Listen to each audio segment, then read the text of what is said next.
All right, welcome to the deep dive. You can almost feel it in the air, right? That whole back to school thing starting up again. Yeah, it's definitely that time of year. And you always hear it, don't you? That promise schools make, we're getting kids ready for the real world. It sounds good, it's what we expect. It is the expectation.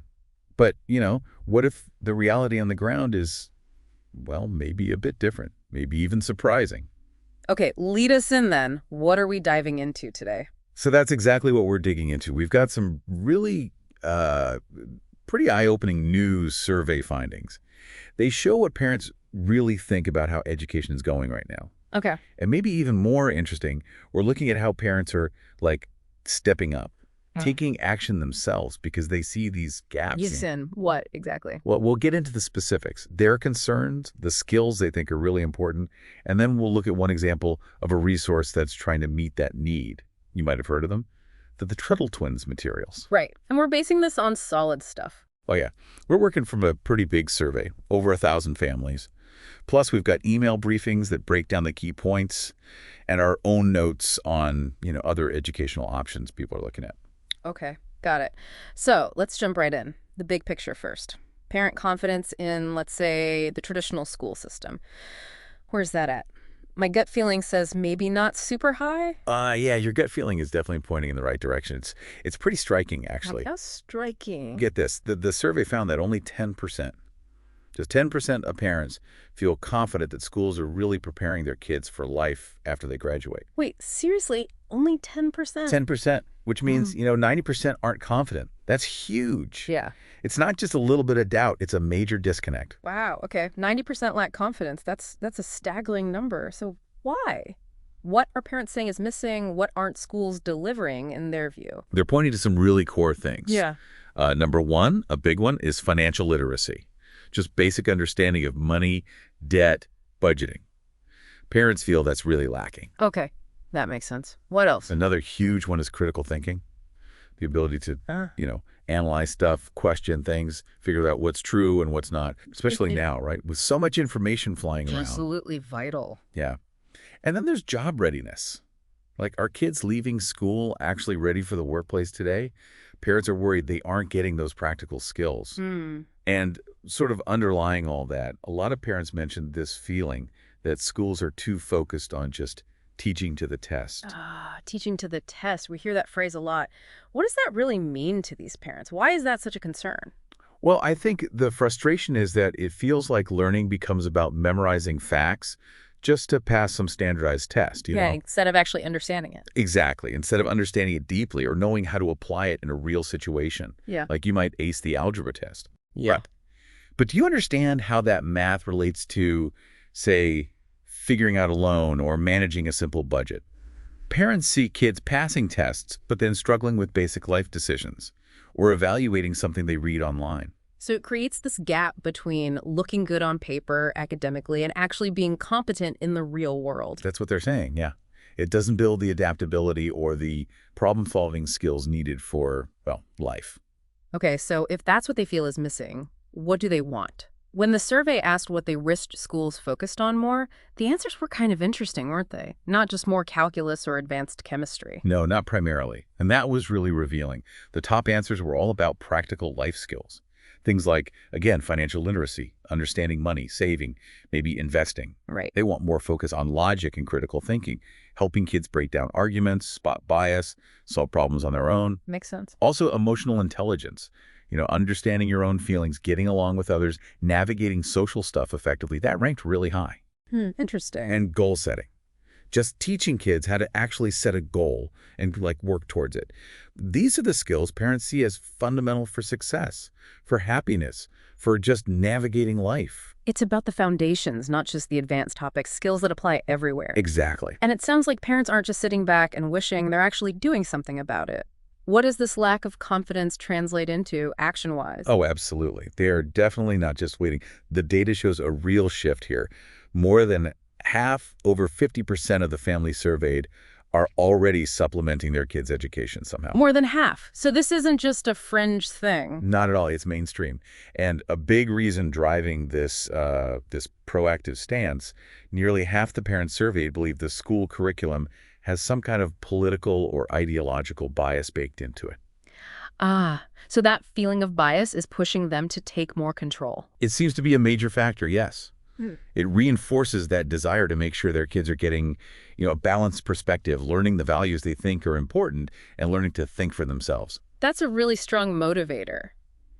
So practically speaking, how are they filling in the gaps? What kinds of things are they talking about with their kids at home that maybe aren't happening at school? They're having some really important conversations. Things like actual budgeting, teaching kids how money works day to day. They're talking about current events, trying to give context to what's happening in the world. Yeah. They're tackling misinformation head on, how to spot fake news, how to check sources. Yeah. Super crucial today. Definitely. They're even talking about things like artificial intelligence, AI, what it is, what it means for the future, and also digging into the role of government. Civics, rights, responsibilities, what government should and shouldn't do.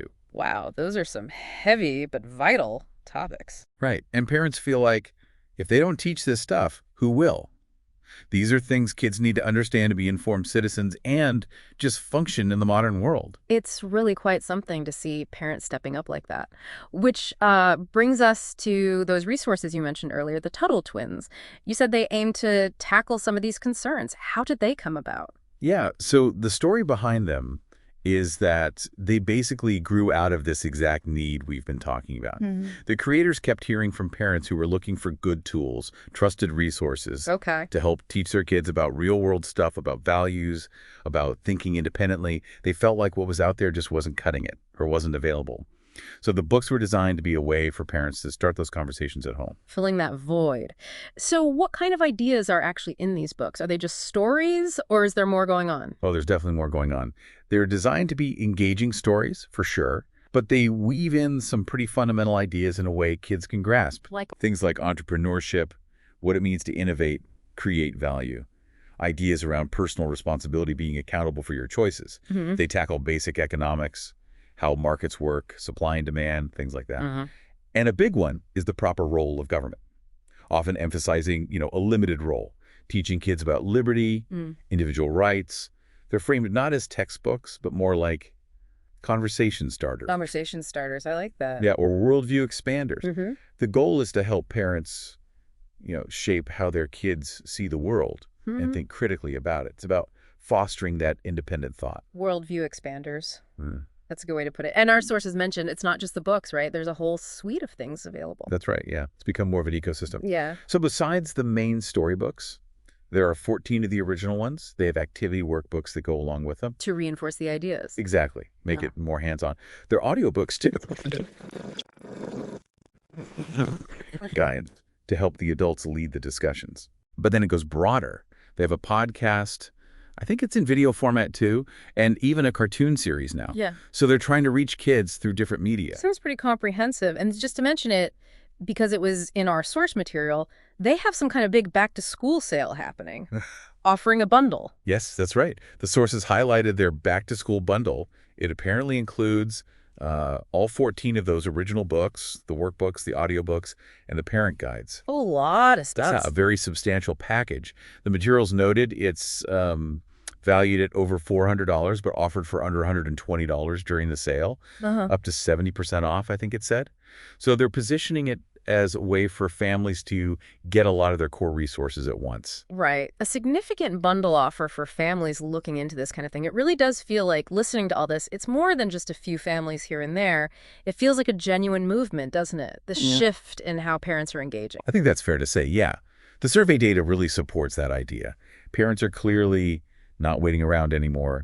That phrase really captures it. Yeah. They're paying attention, they're asking tough questions, they're making changes themselves. It's an active thing. They're consciously trying to give their kids the tools they believe they need for, as the sources put it, peaceful, prosperous, happy lives. Building resilience, independent thought. Exactly. Preparing them for a future that's, let's face it, complex and unpredictable.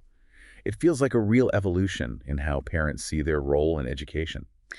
So wrapping this deep dive up, the big takeaway seems pretty stark. There's this major shift. Parents want more practical skills, more critical thinking, more values-based learning than they feel the traditional system is providing. Right. And they're not just complaining. They're actively stepping in, supplementing, using resources like the Tuttle Twins, for example, to make sure their kids get what they believe they need. Absolutely. And maybe the final thought for you, the listener, to mull over is this. How could this growing wave of proactive parents actually reshape education down the road? For everyone. Hmm.